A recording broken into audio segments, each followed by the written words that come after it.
अस्सलाम वालेकुम जी, मेरा नाम मोहम्मद तलहा हसनैन है। जैसा कि आपको पता है कि मैं अपने फाइनल ईयर प्रोजेक्ट के लिए मैंने बिज़नेस लॉन्च फूड कार्नर को चूज़ किया था। तो आज उसके बिज़नेस कैनवस मॉडल के हवाले से हमने इंटरव्यू करने हैं भाई से, जो कि जिनका नाम सजाद भाई है। तो उनकी तरफ चलते हैं और उनके बारे में जानते हैं, उनके बिज़नेस के बारे में जानते हैं। तो आए चलते हैं।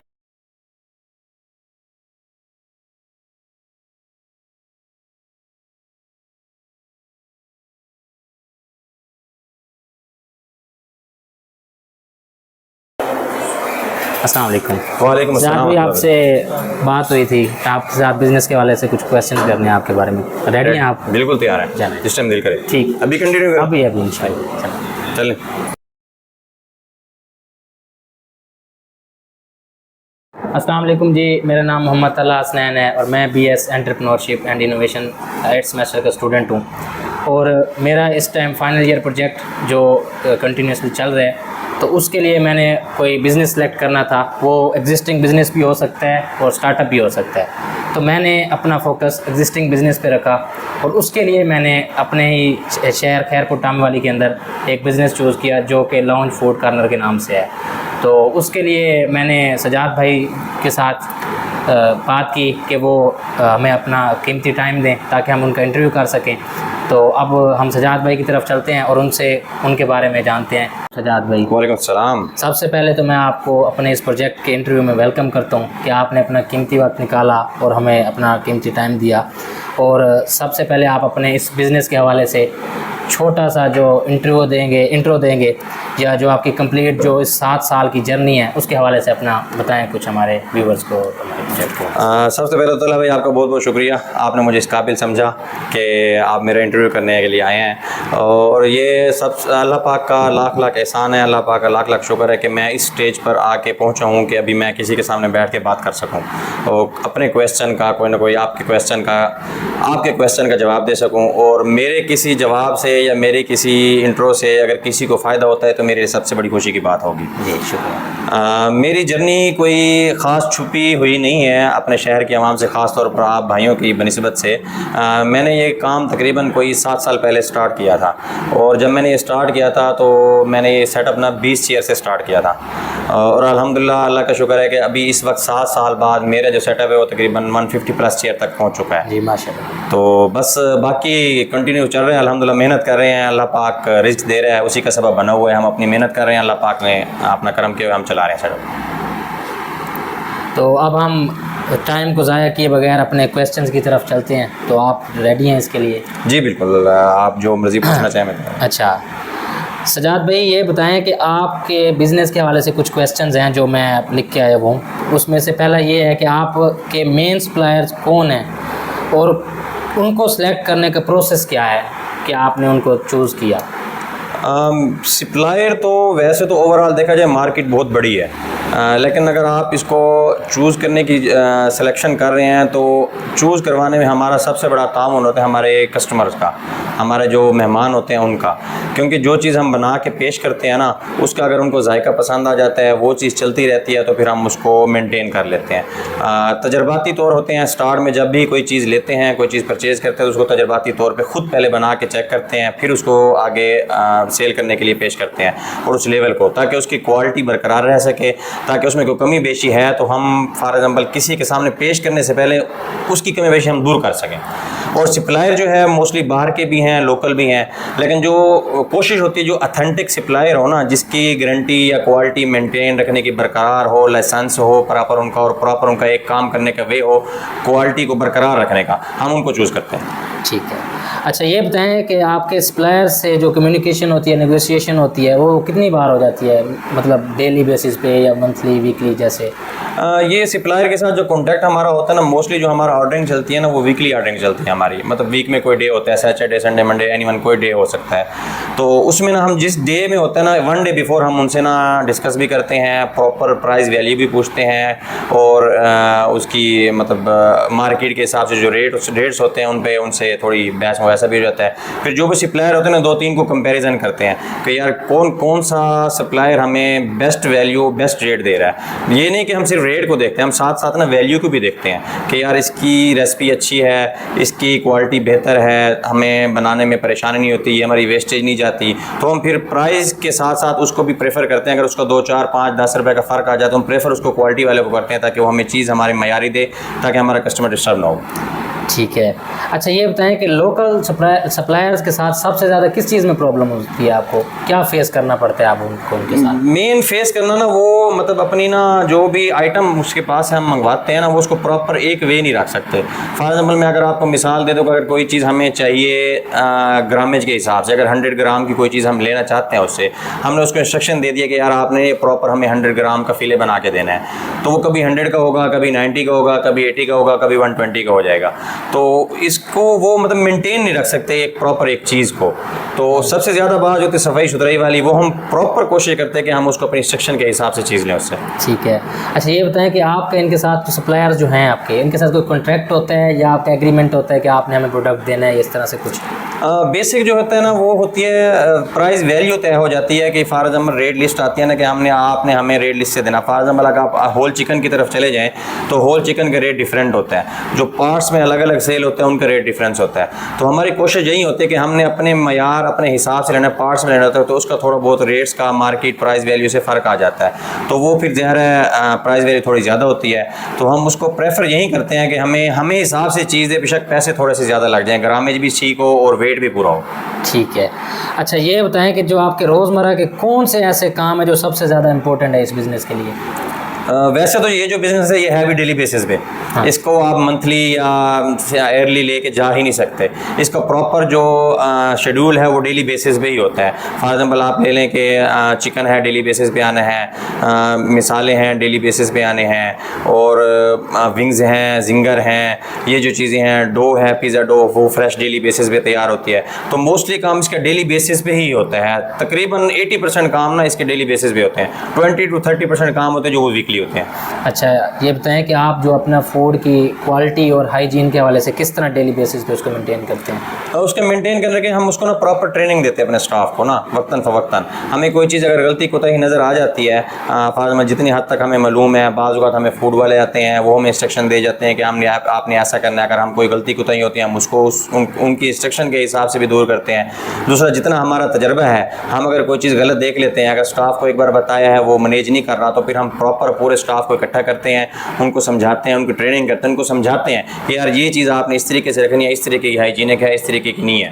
तो कोशिश होती है कि ना सब स्टाफ को ना वीकली या डेली बेसिस पे तो कम ही हो जाता है, लेकिन वीकली हम हर टोटल स्टाफ को इकट्ठा करके ना वन टाइम ट्रेनिंग ज़रूर देते हैं, उनको समझाते हैं अपने प्रोडक्ट के हवाले से, अपनी चीज़ों के हवाले से कि आपने किस तरीके से इनको मैनेज करना है। ठीक है। ये बताएं कि आपका जो है रॉ मटेरियल से लेकर फूड सर्व होने तक आपका प्रोसेस क्या है?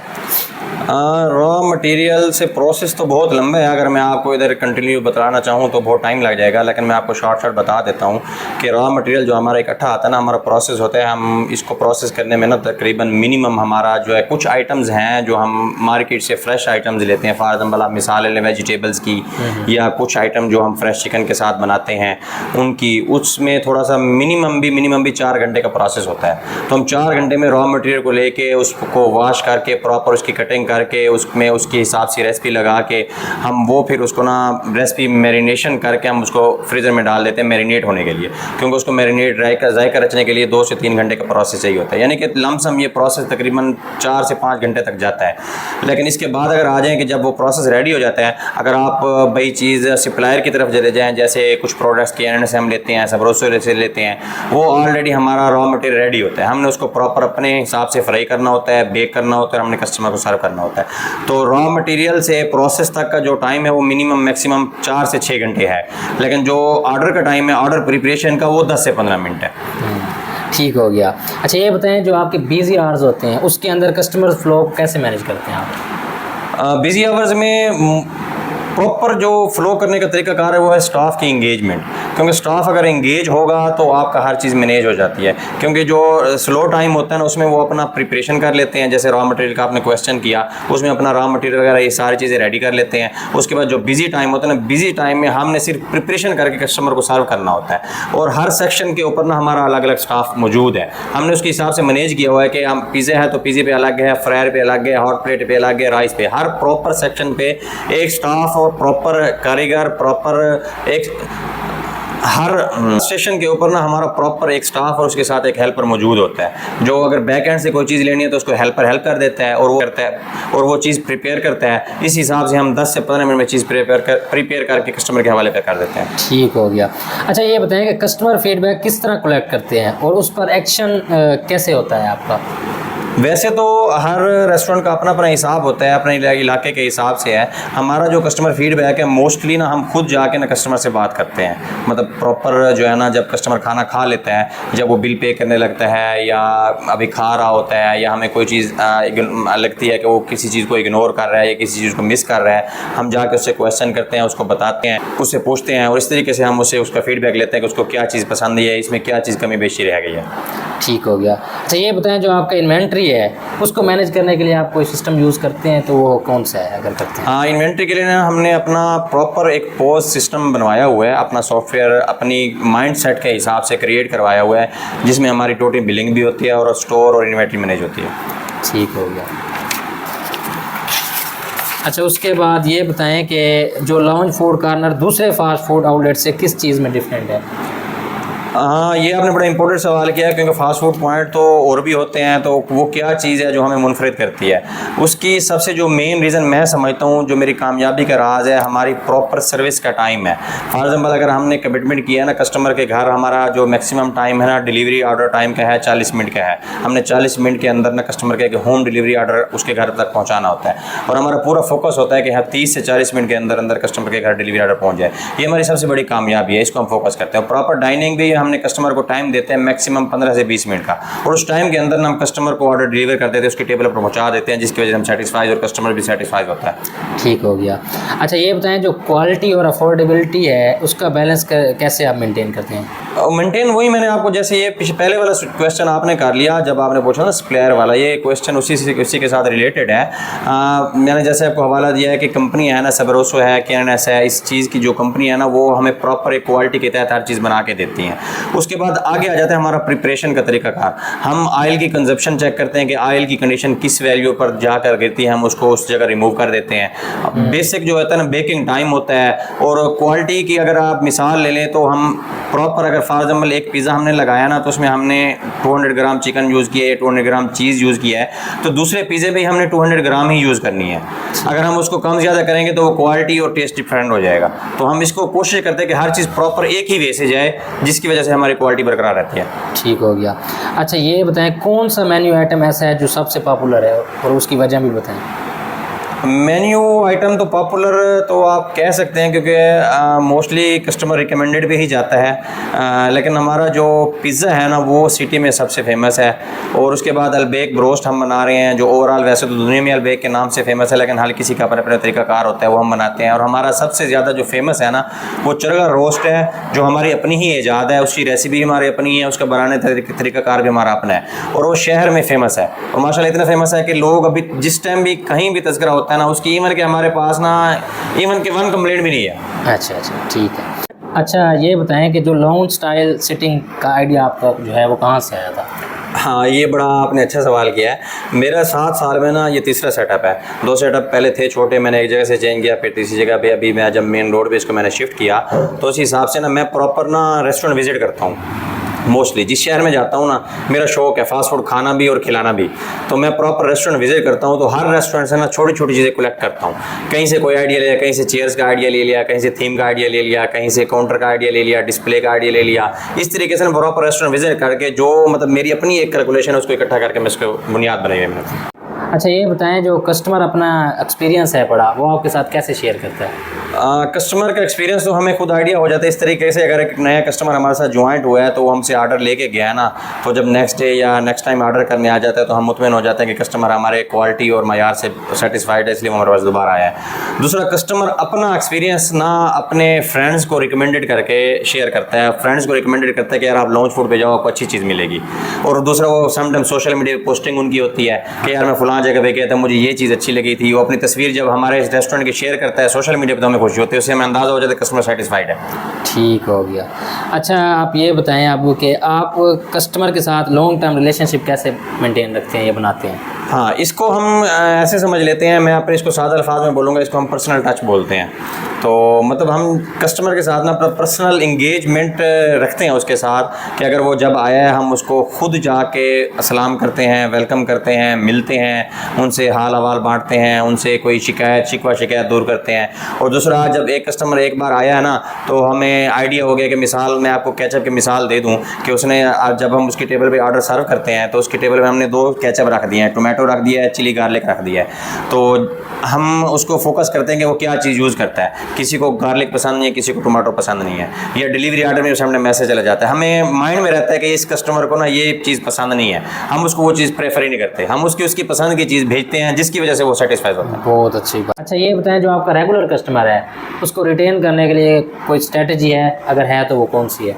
हाँ, ये चीज़ है कि हम उसकी जो स्ट्रेटजी यूज़ करते हैं ना, हम मेन्यू ना अपना वक्तन फ़वक्तन अपडेट करते हैं। मोस्टली तो 6 महीने 1 साल बाद मेन्यू अपडेट होता है, लेकिन उस ड्यूरेशन में ना, मेन्यू अपडेट करने की ड्यूरेशन में ना, हम कुछ नए आइटम या कुछ नई चीज़ इंट्रोड्यूस करवाते रहते हैं अपने सोशल मीडिया प्लेटफॉर्म के ऊपर, जो कस्टमर को पसंद आती है। यानी कि हम अपनी तरफ से नया जायका बना के कस्टमर को पेश करते हैं। अगर आज वो पिज़्ज़ा खा के कल आके हमारे पास सैंडविच खा जाए, परसों आके बर्गर खा जाए, नेक्स्ट डे आके पराठा खा जाए, तो ये चीज़ें हम तब्दील करते रहते हैं। रेसिपी और जायका जो हम सोशल मीडिया प्लेटफॉर्म के थ्रू कस्टमर तक पहुंचाते हैं, उधर से एंगेज होता है, कस्टमर के पास रिटेन आता है। ठीक है। अच्छा, ये बताएं कि आप सिस्टमेटिकली फीडबैक है वो भी रिकॉर्ड करते हैं आप? नहीं, ये हमारी थोड़ी सी कमी पेशी है, सिस्टमेटिकली हम इसको रिकॉर्ड नहीं कर रहे, लेकिन हम प्रॉपर ना अपने वे, जैसे मैंने आपको पहले बताया कि हम खुद एंगेज रहते हैं कस्टमर के साथ, इसलिए इस चीज़ की ज़रूरत महसूस नहीं हुई। ठीक है। और आप अपने कस्टमर को कोई डिस्काउंट वगैरह या कोई ऐसी स्कीम्स वगैरह ऑफ़र करते हैं, और कितनी दफ़ा करते हैं? हाँ, ये चीज़ें हम वक्तन फ़वक्तन करते रहते हैं। रिसेंटली हमारे 7 ईयर सेलिब्रेशन पे ना हमारी एक स्कीम चली थी, हमने ना प्रॉपर ना 3 दिन की जो बिलिंग थी ना, उसके ऊपर ना कस्टमर्स को इनामात डिवाइड किए हैं, जिसमें कोई 4 मोबाइल थे, कोई जूसर मशीनें थी, कोई हीटर, कोई लेडीज़ सूट थे। हमने उसको इस तरीके से एंगेज किया कि हमने जितनी भी 3 दिन की बिलिंग थी ना, उनके हमने कुरंदाजी के थ्रू इनामात निकाले, मिनिमम मैक्सिमम जो 20 इनाम थे कम से कम, जो हमने कस्टमर में डिवाइड किए हैं। अच्छा, ये बताएं कि जो कंप्लेंट्स आती हैं, ज़ाहिर बात है अगर बिज़नेस बंदा रन कर रहा है तो कोई ना कोई आती हैं, और नेगेटिव रिव्यूज़ भी आते हैं, तो आप उसको कैसे हैंडल करते हैं? हाँ, ये बिल्कुल ज़रूर आती हैं, कंप्लेंट्स भी आती है और नेगेटिव रिव्यूज़ भी आते हैं। कंप्लेंट्स का ये होता है कि कुछ कंप्लेंट्स होती हैं नेचुरल, जो हकीकी मानों में समझी भी जाती है कि ये नेचुरल है, उसको हम कैलकुलेशन ये करते हैं कि अगर हम समझ जाए ना, क्योंकि कस्टमर ऑलवेज़ राइट होता है, उसका हक होता है, उसको अगर चीज़ पसंद नहीं है ना, समटाइम ये होता है कि कस्टमर ने एक चीज़ ऑर्डर किया है और उसके ऊपर उसको सॉस का जायका पसंद नहीं आया, तो उसने हमने कंप्लेंट कर दी है। हम उससे वो चीज़ बिना किसी चार्ज के, अगर वो आधे खा के बैठा या 3 हिस्से भी उसके खा के बैठा है, उसके बाद उसने कंप्लेंट की है, तो हम उसको वो उसकी चीज़ रिप्लेसमेंट के ऊपर बराबर की बराबर चीज़ हम उसको नहीं बना के देते हैं, और इससे मुतमईन भी हो जाता है, सेटिस्फाई भी हो जाता है, जायका भी उसको पसंद आता है, उसको एक्स्ट्रा पे भी नहीं करना पड़ता। ठीक है। ये बताएं कि आप कोई इन फ्यूचर ऐसा प्लान रखते हैं कि आप कोई ऑनलाइन फीडबैक सिस्टम इंट्रोड्यूस करवाएं? हाँ, टाइम टू टाइम हमारा उसका इसी हिसाब से है कि हम अपनी प्रॉपर एक ऐप लॉन्च करें, जिसके थ्रू हम कस्टमर का फीडबैक भी कलेक्ट करें और हमारी होम डिलीवरी सर्विस भी उसके साथ कंटिन्यूसली चलती रहे, ताकि हमारा जो कॉल का बर्डन है ना और कस्टमर का जो टाइम है वो मैनेज हो। कस्टमर एक मैसेज करे, हमारे पास ऑर्डर पहुँचे, हम उस मैसेज के ऊपर उसको प्रॉपर ऑर्डर पहुँचा दें, और साथ साथ उसका फीडबैक भी रिव्यू के थ्रू अपडेट होता रहे ऑनलाइन। और मोस्टली हमारा एक गूगल मैप है, गूगल मैप पर भी आप जा सकते हैं, उसके ऊपर भी आप जाकर अपना फीडबैक ऐड कर सकते हैं। ठीक हो गया। अच्छा, अब ये बताएं कि आपका जो कौन सा कस्टमर ग्रुप आपके डेली सेल्स में सबसे ज़्यादा कंट्रीब्यूट करता है? मोस्टली जो है हमारे फैमिलीज़ हैं जो रिपीटेड मोस्टली चलती रहती हैं, और ख़ास तौर पर जब उनके पास मेहमान आ जाते हैं या उनके कोई दोस्त फैमिली मेम्बर आते हैं, कोई बाहर से मेहमान आते हैं, तो वो उनको हमारे पास ख़ास तौर पे स्पेशल ये बोल के लेके आते हैं कि हमारे शहर का सबसे बेहतरीन रेस्टोरेंट है, वो हमारे पास लेके आते हैं और रिपीटेड इस तरह चलता रहता है। अच्छा, पीक आवर्स के अंदर और कस्टमर्स जो हैं पड़े वो किस टाइप के होते हैं आपके पीक आवर्स में? हमारा जो पीक आवर्स में चलता है ना, वो सिटी लेवल तक तो ज़्यादा होम डिलीवरी चलती है। फैमिलीज़ आती हैं हमारे पास डाइन इन में ख़ास तौर पर, और जो सराउंडिंग एरियाज़ हैं जैसे हमारे करीबी देहात हो गए, तो देहात लेवल पे काफ़ी कस्टमर हमारे पास पीक आवर्स में आता है। ठीक है, तो ये बताएं जो वीक डेज और वीकेंड में कस्टमर प्रेफरेंस में क्या फ़र्क होता है, उसमें क्या प्रेफर करता है वो? प्रेफरेंस में अगर दिनों में आया जाए तो हमारे पास जो फ्राइडे है ना, वो कस्टमर सबसे ज़्यादा प्रेफर करता है, क्योंकि एक अगर देखा जाए तो इस्लामी लिहाज से छुट्टी भी होती है, और मोस्टली नेक्स्ट संडे और नेक्स्ट जो है सैटरडे संडे होता है, तो वो रेस्ट होता है, रात उनके पास फ्री होती है, इसलिए हमारे पास फ्राइडे को प्रेफर करते हैं। ठीक है, फैमिलीज़ और यूथ किस टाइप का फूड ज़्यादा पसंद करती हैं? मोस्टली ज़्यादातर फूड यहीं चलता है, पिज़्ज़ा और बर्गर्स ही ज़्यादा चलते हैं। बाकी फैमिलीज़ लेवल तक जो है ना, राइस की कैटेगरी भी जाती है हमारा ज़्यादा, लेकिन ज़्यादातर यहीं पिज़्ज़ा, विंग्स और बर्गर्स, ये 3 चीज़ें हैं फ्लेवर के हिसाब से, किसी की कोई चॉइस है, किसी की कोई चॉइस है। ठीक है, क्या आपने कस्टमर टारगेट करने के प्लान रखते हैं, जैसे डिलीवरी कस्टमर या इस तरह से कुछ? हाँ बिल्कुल प्लान होता है। हम जैसे मैंने आपको पहले भी बताया कि हम इंगेजमेंट प्लान के थ्रू कस्टमर को इंगेज करते रहते हैं, वक्तन फ़वक्तन उसको डिस्काउंट देकर या उसको ऑफर्स देकर। ठीक है, अच्छा ये बताएं कौन सा मार्केटिंग चैनल सबसे ज़्यादा इफेक्टिव है न्यू कस्टमर्स के लिए? हमारे पास 2 चैनल हैं, एक फ़ेसबुक और एक व्हाट्सएप। तो हमारे पास डायरेक्ट मैसेज करने का जो तरीक़ाकार है वो व्हाट्सएप है, और जो इनडायरेक्ट है वो फेसबुक है। ठीक है, बैनर्स और पोस्टर्स ज़्यादा काम करते हैं या सोशल मीडिया? Social media. ठीक है, सोशल मीडिया पोस्ट कितनी दफ़ा करते हैं और कौन मैनेज करता है इसको? बेसिकली तो मैं खुद ही मैनेज करता हूँ ज़्यादातर, लेकिन साथ में भाई भी है और मेरा जो स्टाफ है वो भी, मतलब जो मैं अपने प्लेटफॉर्म पे शेयर करता हूँ मैं खुद करता हूँ, और बाकी जो फूड पॉइंट के प्लेटफॉर्म है वो स्टाफ मैनेज करता है। ठीक है, एडवर्टाइजिंग कैंपेन्स का रिजल्ट मेजर करते हैं? उसको मैंने ट्राई नहीं किया। अच्छा ये बताएं जो कम्युनिकेशन चैनल में क्या बेहतरी ला सकते हैं आप? कम्युनिकेशन का ये था कि पहले हम रैंडमली वीडियो बना के शेयर कर देते थे, हम उसको प्रॉपर अभी इंगेज रखते हैं। मतलब अगर एक हम रोल बना रहे हैं तो उसमें हम प्रॉपर दिखाते हैं कि इसमें मायनीज़ लगा रहे हैं, केचप लगा रहे हैं, स्टेप बाय स्टेप चिकन इतना डाल रहे हैं, सलाद इतना डाल रहे हैं, फिर उसको रोल करने का तरीका, फिर उसको कुक करने का, बेक करने का तरीका, ये जब हर चीज़ हम प्रॉपर उसको एक वे के थ्रू दिखाते हैं तो वो काम हो जाता है। ठीक है, अच्छा ये बताएं आपके सबसे वैल्यूएबल एसेट्स कौन से हैं? स्टाफ है, इक्विपमेंट है या ब्रांड है? मेरा सबसे वैल्यूएबल एसेट जो है मेरा स्टाफ है, क्योंकि स्टाफ के बगैर मैं कुछ नहीं हूँ। अगर स्टाफ काम नहीं करे तो मैं क्या करूँगा? हाँ। मेरा नाम भी स्टाफ के साथ है। ठीक हो गया। अच्छा ये बताएं जो किचन इक्विपमेंट को मेंटेन या अपग्रेड कैसे करते हैं आप? किचन के जो प्रोडक्ट्स हैं पड़े, जो मशीनरी वगैरह, उसको मेंटेन या अपग्रेड कैसे करते हैं? उसको हम मंथली बेसिस पे ना चेक करते रहते हैं। मंथली बेसिस पे चेक करते हैं कि उसमें कोई प्रॉब्लम्स हैं, कोई अगर चीज़ थोड़ी बहुत प्रॉब्लम कर रही है हमें काम के दौरान, तो हम उसका जो मेन पुर्जा होता है जिसमें ख़राब है हम उसको चेंज कर देते हैं। ठीक है, स्टाफ को फूड सेफ्टी और सर्विस में ट्रेनिंग दी जाती है? जी बिल्कुल, मैं खुद देता हूँ। ठीक है, ब्रांड इमेज और शॉप डिज़ाइन कस्टमर अट्रैक्शन में कितना रोल प्ले करती है? जो ब्रांड इमेज है या आपका जो शॉप का जो इंटीरियर है वो आपके कस्टमर को इंट्रैक्शन में कितना रोल प्ले करता है? अगर इसको परसेंटेज में देखा जाए तो 70 to 80% इंगेजमेंट है ही इन्वायरमेंट पे। ठीक है, अच्छा ये बताएं कि जो आपका स्किल स्टाफ है उसको रिटेन करने के लिए आपको कौन से चैलेंजेस फेस करने पड़ते हैं? स्टाफ के हिसाब से चैलेंज तो बहुत ज़्यादा रहते हैं, लेकिन मोस्टली हम कोशिश करते रहते हैं स्टाफ को एंगेज करते हैं इंटरटेनमेंट प्लान के थ्रू, उनको बोनसेस प्लान के थ्रू। सम टाइम उसकी नीड्स देखते हैं कि उसकी नीड्स क्या है, हम उसकी जब नीड्स भी ज़रूरत उसकी पूरी कर देते हैं तो ज़ाहिर है उसको कोई कमी बेशी नहीं रहती और खुश हो जाता है और ठहर जाता है। बहुत अच्छी बात। अच्छा, क्या आप जो आपका पोज या कोई डिजिटल सिस्टम है उस यूज़ करते हैं डेली ऑपरेशंस के लिए उसको? हाँ बिल्कुल, प्रॉपर यूज़ होता है ना, पोज सिस्टम के बगैर तो सिस्टम चलता ही नहीं है ना।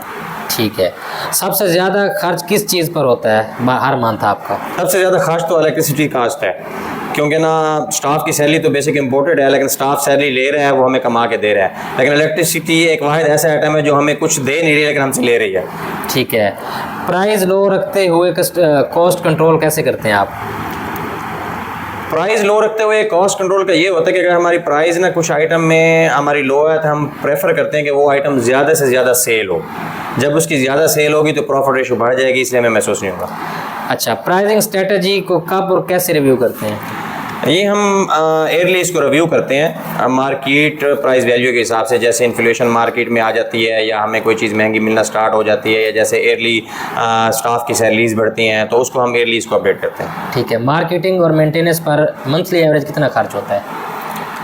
इस चीज़ पे कभी काउंटिंग नहीं की हमने, क्योंकि हम प्रॉपर ही इसको यूज़ करते रहते हैं, क्योंकि हम कोई भी चीज़ ना मंथली लेके नहीं जाते, हम इसको प्रॉपर डेली बेसिस पे यूज़ करते हैं। जो चीज़ हमें नज़र आई ना, हमने उसको फ़ौरन एक्सचेंज करा ली। अच्छा, रेंट या इलेक्ट्रिसिटी कॉस्ट बढ़ने से प्रॉफिट पर क्या असर हुआ? बिल्कुल प्रॉफिट पे फ़र्क पड़ता है ना। अब ज़ाहिर है, फॉर एग्जांपल अगर आप इसको दो वेदर को ले लें, अगर आप सर्दी और गर्मी को ले लें तो सर्दी में इलेक्ट्रिसिटी कॉस्ट हमारी आ जाती है 20% पे और गर्मी में 100% पे आ जाती है। तो ज़ाहिर है, अगर हमारी सेल और प्रॉफिट रेशो सेम है तो हमारी वो प्रॉफिट कम ही होगा गर्मियों में। अच्छा, ये बताएं कि क्या फ्यूचर में कोई एक्सपेंशन या इक्विपमेंट इन्वेस्टमेंट का कोई प्लान है आपका? हाँ, हमारा एक प्रोजेक्ट चल रहा है फ्यूचर में प्लान, अब जो अभी तक हिडन है। अपने शहर के लोगों को सरप्राइज़ है इंशाल्लाह, बहुत अच्छा और बहुत बेहतरीन अपने शहर के लोगों को हम सरप्राइज़ देंगे और अच्छा एक सेटअप स्टार्ट करेंगे फूड क्वालिटी फूड इंडस्ट्री में ही। मेरी जो ख्वाहिश है ना, अपने शहर के लोगों को फूड में बेहतरीन से बेहतरीन क्वालिटी और बेहतरीन से बेहतरीन चीज़ प्रोवाइड करना। ठीक है। अच्छा, कौन सा रेवेन्यू सोर्स जो है सबसे ज़्यादा अर्निंग लाता है, मतलब डाइन इन या टेक अवे? डिलीवरी। ठीक हो गया। अच्छा, ये बताएं कि जो आपके एवरेज जो है पर ऑर्डर वैल्यू पर कस्टमर जो है वो कितनी होती है? मैं आपका सवाल सही तरीके से समझ नहीं सका, लेकिन जहाँ तक मेरी समझ में बात आई है कि हमारा जो पर कस्टमर हमें एवरेज वैल्यू ऑर्डर पड़ता है ना, वो मिनिमम 500 रुपये फ़ी कस्टमर हमें पड़ता है। ठीक है। कॉम्बो डील्स और प्रमोशन से सेल में कितना फ़र्क आता है? कुछ ख़ास फ़र्क नहीं आता, एक लिमिटेड हद तक इफ़ेक्ट पड़ता है। ठीक है। क्या आप ऑनलाइन डिलीवरी या पार्टनरशिप का प्लान रखते हैं? नहीं, फ़िलहाल ऐसा कोई प्लान नहीं है। इन फ्यूचर अगर हमें कुछ ऐसा ऑप्शन मिला जिसमें हमें कुछ बेनिफिट मिले, हमारा बिजनेस एक्सपेंड हो सके, तो हम ज़रूर करेंगे। अच्छा, ये बताएं, आपका फाइनल जो क्वेश्चन है, लास्ट क्वेश्चन, वो ये है कि आपका शॉर्ट टर्म और लॉन्ग टर्म फाइनेंशियल गोल्स क्या है? शॉर्ट टर्म ये है कि अपने कारोबार को मुनाफा बख्श बनाना और अपने कारोबार को वसअत देना, और लॉन्ग टर्म ये है कि अपने कारोबार को वसअत इस लेवल पर दूँ कि मैं अपने मुल्क के अंदर इसका एक फ्रेंचाइज सिस्टम बहाल करूँ, ताकि बड़े बड़े शहरों में या किसी और करीबी नियरेस्ट सिटीज़ में मेरा अपना नाम और ब्रांड का नाम फेमस हो, और जो मेरे कारोबार को ऐसा निज़ाम बनाऊँ मैं अपने कारोबार का ऐसा निज़ाम बनाऊँ कि मुझे किसी भी किस्म की बगैर परेशानी के फ्रेंचाइज़ी चलती रहें। बहुत बहुत शुक्रिया आपका टाइम देने का। तो इस तरह हम अपना जो ये इंटरव्यू है उसको एंड करते हैं। तो इंशाल्लाह आपसे जब वक्तन फ़वक्तन जो भी आगे होगा आपसे मशवरा भी करते रहेंगे, और आपके बारे में जो आपके बिज़नेस के बारे में जो भी होगी डिटेल वो आपसे हम लेते रहेंगे। बहुत बहुत शुक्रिया सजाद भाई आपके टाइम का। Thank you very much.